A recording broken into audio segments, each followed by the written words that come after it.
à Shiloh, votre émission préférée. C'est un plaisir pour moi de vous retrouver encore une fois, pour vous parler, pour vous exhorter, pour vous donner quelques conseils en tant que pasteur.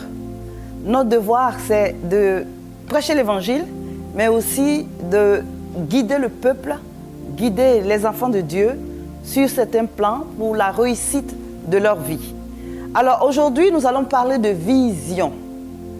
Vision. Vision. Je répète encore, vision. As-tu une vision? As-tu une vision pour ton avenir? As-tu une vision pour ta vie? Nous allons ensemble prendre nos Bibles. Seigneur, bénis ce temps, bénis ce moment, bénis tes enfants qui m'écoutent et bénis ce temps de partage. Que cela bénisse tes enfants et que cela produise du fruit et que leur vie change pour que ta gloire soit vue par le monde.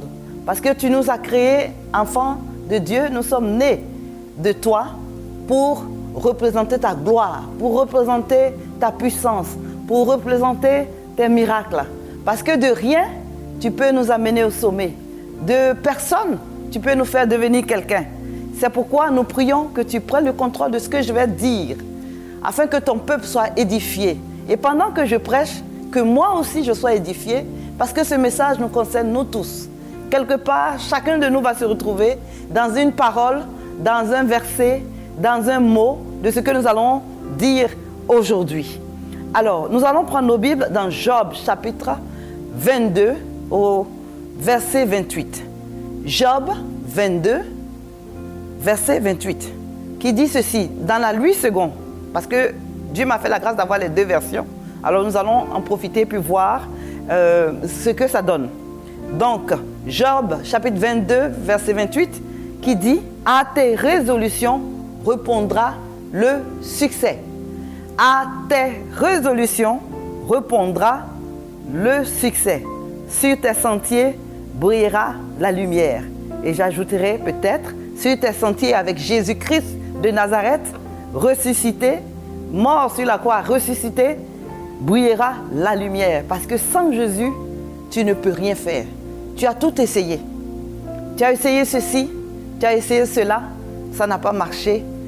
Tu l'as fait tout seul. Il est temps pour toi de chercher à connaître Jésus, à accepter Jésus et à lui demander de te guider, de t'orienter dans tout ce que tu fais. Parce qu'il est capable de bénir. Jésus nous bénit dans tous les domaines de notre vie, à tous égards. Notre santé, notre vie physique, nos finances, notre vie sentimentale, maritale, tout ce qui nous concerne, la vie sociale, dans tous les domaines de notre vie, Jésus est avec nous.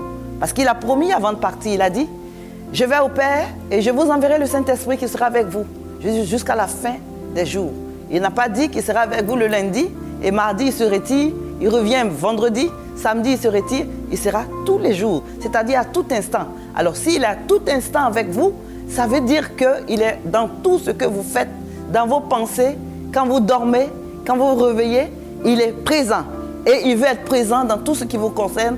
Il veut être là pour vous supporter. Il veut être là pour vous faire réussir. Alors, le thème de notre message ce soir, c'est la vision. Quelle est ta vision, comme j'ai demandé au début? As-tu une vision? Parce que vous savez, si dans la vie, tu n'as pas de vision, tu ne sais pas où tu vas, tu ne peux pas prospérer. Parce que tu n'as pas de but. La vision, c'est un but. C'est-à-dire, c'est là où tu veux être d'ici 5 ans, d'ici 10 ans, d'ici 20 ans. Où te vois-tu par rapport à maintenant? Où te vois-tu? Que veux-tu devenir? Es-tu étudiant? Es-tu étudiante? Fais-tu des affaires? Est-ce que tu travailles pour l'État? Qu'est-ce que tu fais? Tu ne fais rien? Tu es au chômage? Tu as essayé de faire des affaires, ça n'a pas marché? Ce n'est pas bien grave. Tu as essayé. Il ne faut pas te sentir coupable. Ah, j'ai essayé, ça n'a pas marché, je suis une défaite, tout ce que je fais, rien ne marche. Vous savez, la vie, c'est la persévérance. La vie, c'est la persévérance. Tous ceux qui ont réussi, comme j'ai dit la dernière fois, ont persévéré quelque part. Alors, qu'est-ce que c'est qu'une vision? La vision se définit comme un idéal à atteindre dans notre vie ou à vivre. La vision se définit comme un idéal à atteindre ou à vivre, un idéal. L'idéal, où te vois-tu? Dans une belle maison, avec tes propres bureaux, ta propre entreprise, avec tes propres bureaux, tes voitures, tes enfants qui vont à l'école, ton mari qui prospère, toi-même qui prospère. Où est-ce que tu te vois aujourd'hui? Quelle est ta vision? Si tu n'as pas de vision, si je te pose la question de savoir, est-ce que tu as une vision? Je te donne 2 minutes, 1 minute pour réfléchir. Peut-être que tu me diras, non, je n'ai pas de vision. Peut-être que tu me diras, la vie est tellement difficile que je vis au jour le jour, que je ne peux pas planifier. Ce n'est pas une raison, parce que la vie est difficile pour toi en ce moment, là où tu es, pour dire que tu ne peux pas planifier. Parce que tu peux toujours partir d'un petit départ pour atteindre un grand départ. Tu peux te débattre, tu peux toujours essayer de faire un petit quelque chose qui va t'amener à de grandes choses. Ce qu'il ne faut pas faire, c'est de rester sans rien faire. Parce que si tu restes sans rien faire et tu n'as pas de vision, tu n'iras nulle part. Tu n'es pas prêt au succès. Tu n'es pas prêt à réussir quoi que ce soit. Parce que où tu vas, c'est comme un navire qui circule.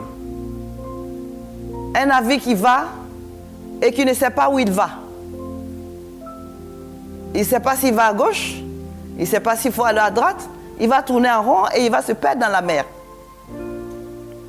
Mais quand il sait qu'il a un but, il sait qu'il faut passer par tel pays, par tel endroit, tel endroit, tel endroit, pour atteindre sa destination. Comme dans l'avion. L'avion a un but à atteindre, qui part d'Abidjan et qui veut aller à Paris, qui part de New York et qui veut aller à Paris. On connaît le départ et on connaît la destination. Et le pilote connaît le parcours qu'il doit prendre pour y arriver, sans trop de turbulences, sans trop, parce qu'il est habitué, il a fait l'école pour ça. Il sait comment s'y prendre pour t'amener à bon port avec l'aide de Dieu. De la même façon que toi aussi, tu dois chercher à avoir une vision. Tu dois tout faire. Prie, demande à Dieu, même si tu n'as pas de vision aujourd'hui. Seigneur, aide-moi. Il est prêt à t'écouter. Il est prêt à te guider. Il est prêt à t'orienter. Il est prêt à travailler avec toi. Mais il faut que tu sois disposé à vouloir le faire. Parce que quelqu'un qui ne veut rien faire, qui n'a pas envie de faire, ou qui n'est pas motivé, Jésus ne peut rien faire pour toi parce que toi-même tu as décidé de t'asseoir. Il ne va pas t'obliger de lever d'un coup pour t'amener là où tu dois être. Jésus nous bénit, mais il a besoin que nous puissions nous lever pour qu'il marche avec nous et qu'il fasse le pas avec nous. Prie pour que Dieu te donne une vision. C'est important. Tu as sûrement en toi un don. En chacun de nous, il y a un don.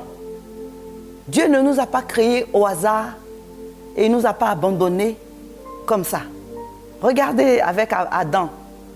Quand il a créé le jardin d'Éden, il a créé ensuite Adam et Ève et il leur a confié l'entretien de ce beau jardin. C'est-à-dire, il leur a donné un travail.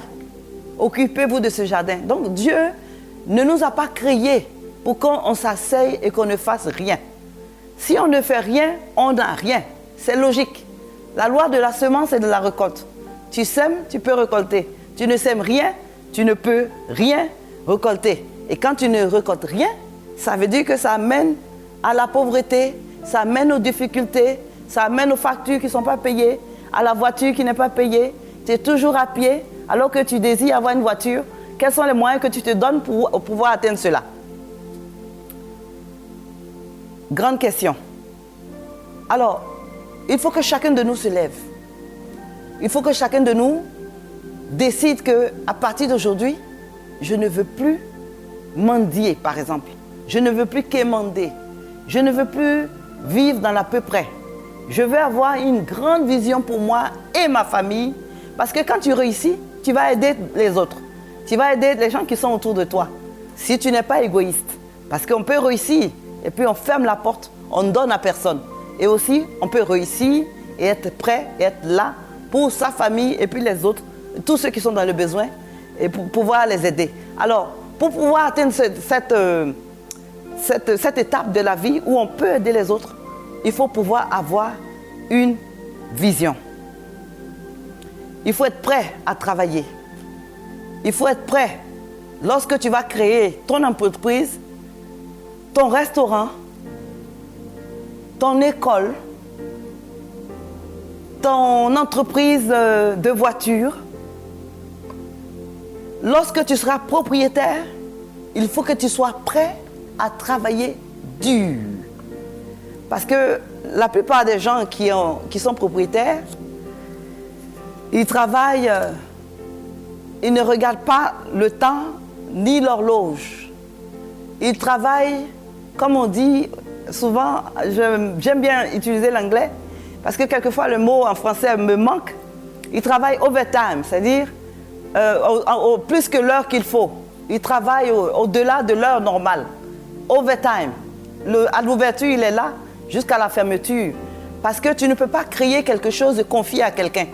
Quelqu'un qui ne connaît pas ta vision, quelqu'un qui n'a pas compris ta vision va boycotter le travail. Donc tu ne peux pas créer un travail et puis confier à autrui sans avoir un droit de regard et sans participer.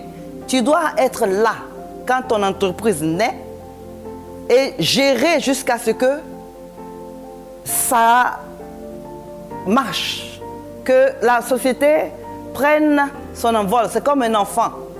Quand il est enfant, on le suit jusqu'à ce qu'il grandisse. Il faut que tu sois là, il faut que tu y travailles. Il faut que tu sois quelqu'un qui travaille dur pour que tu réussisses. À tes résolutions répondra le succès. Voilà ce que la Bible te dit. Si tu décides de réussir, répondra le succès. C'est la parole de Dieu qui le dit. À tes résolutions répondra le succès. Ça, c'était dans la version Louis II. Nous allons lire aussi la version Thomson, qui dit ceci. Si tu prends une décision, elle se réalisera pour toi. Sur tes sentiers brillera la lumière. Si tu prends une décision, elle se réalisera pour toi. Sur tes sentiers brillera la lumière. Tu me diras, mais ça c'est très beau, c'est facile. Oui, c'est ce que la Bible dit. C'est vrai que tu auras des embûches. C'est vrai que tu auras des difficultés. C'est vrai que tu auras des gens qui vont te décourager. Comme des gens qui ont essayé d'arrêter l'aveugle de Jéricho, Bartimée. Il a dit non, laissez-moi. Ma vision, je veux voir pour être libre, pour pouvoir prendre soin de ma famille au lieu de dépendre des autres. Alors, à tes résolutions répondra le succès. Tu veux réussir, il est temps de travailler dur. Il est temps de te réveiller. Il est temps d'avoir un plan. Quel est ton plan? Parce que premièrement, c'est d'avoir une vision. Tu veux aller quelque part par rapport à ta vie, toi-même, ta réussite. Et deuxièmement, quels sont les objectifs que tu te donnes pour pouvoir les atteindre? Quels sont les objectifs? Parce que tu dois te donner des objectifs. Et ensuite, troisièmement, tu dois te donner les moyens pour pouvoir les atteindre. Les moyens corrects, de façon correcte. Pas dans la tricherie, pas dans le vol, pas dans le mensonge, mais dans la sanctification. Il faut que tu sois quelqu'un qui travaille correctement, qui travaille bien, qui est honnête. Quelqu'un qui paye ses dettes, quelqu'un qui paye ses employés, quelqu'un qui paye l'impôt, quelqu'un qui fait ce qu'il doit faire. Une entreprise qui est bien gérée, c'est-à-dire tu dois voir si les employés travaillent bien, tu dois voir si les clients sont contents, tu dois voir si, chercher à voir un peu le feedback, c'est-à-dire l'avis des clients qui consomment ton produit. Tu dois surveiller tout ça pour pouvoir réussir.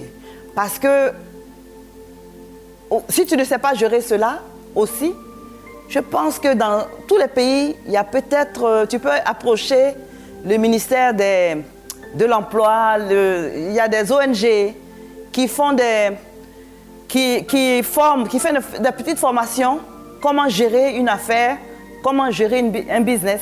Si tu ne sais pas gérer une affaire, comment ne pas mélanger le fonds de commerce et le bénéfice, comment épargner, comment te payer toi-même, au lieu de à chaque fois puiser dans le fonds du commerce, parce que quand tu puises dans le fonds de commerce, alors tu es parti pour tomber.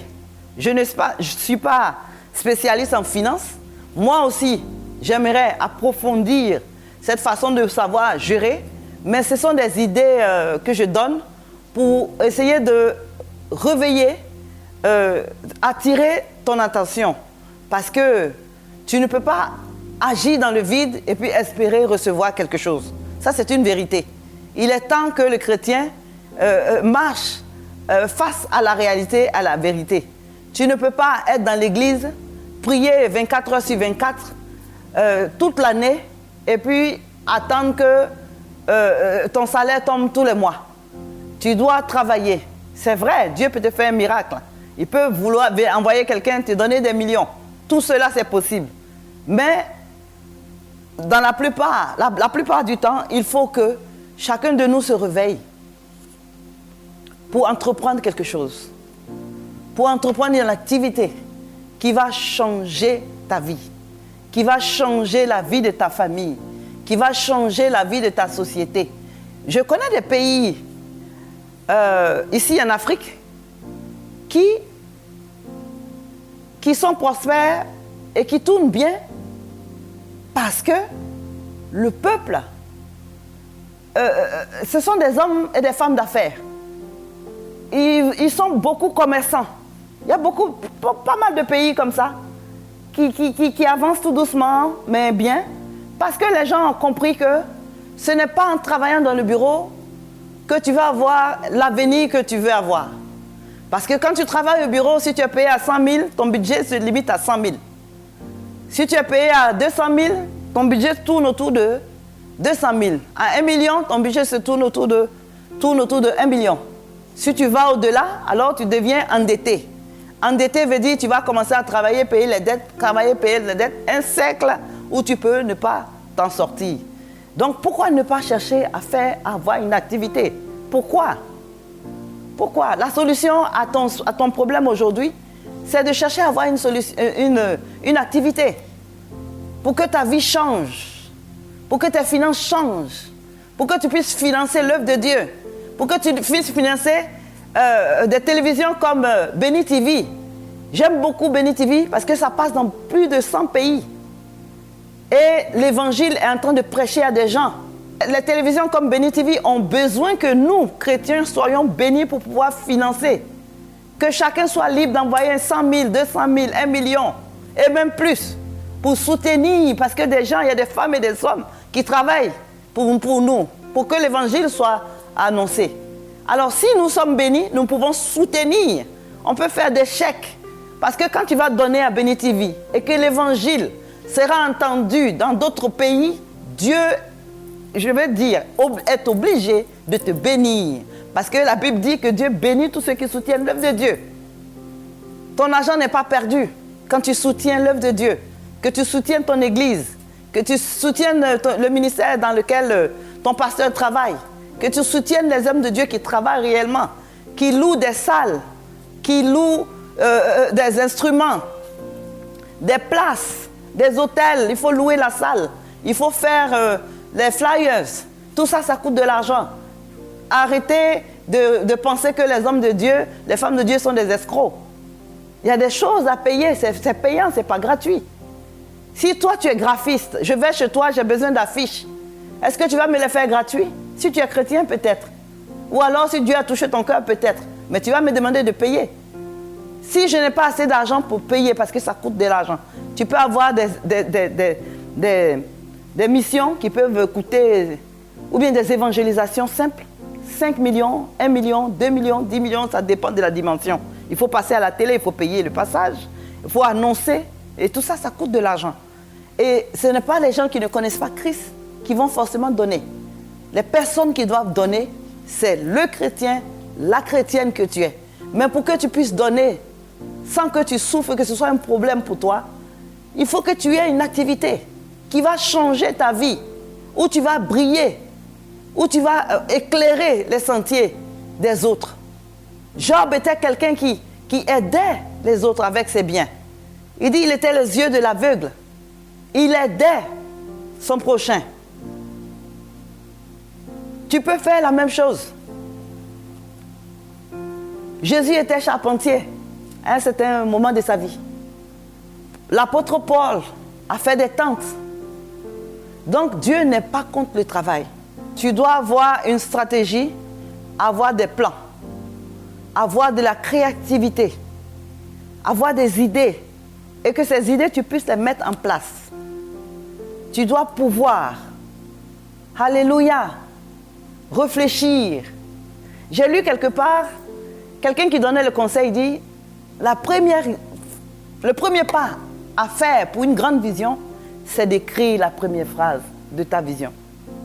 Ce que tu veux faire, ce que tu veux devenir, prends un bic, écris. Si tu veux, colle à côté de ton miroir, colle ça quelque part. Je veux devenir une femme d'affaires qui a une bijouterie. Je veux devenir un homme d'affaires qui a plusieurs voitures de location. Il n'y a pas de saut métier. Je veux avoir un atelier de sacs. Je veux faire ceci. Je veux faire cela. Tout cela est possible. Mais ça dépend de toi. Quel est le plan de ta vie?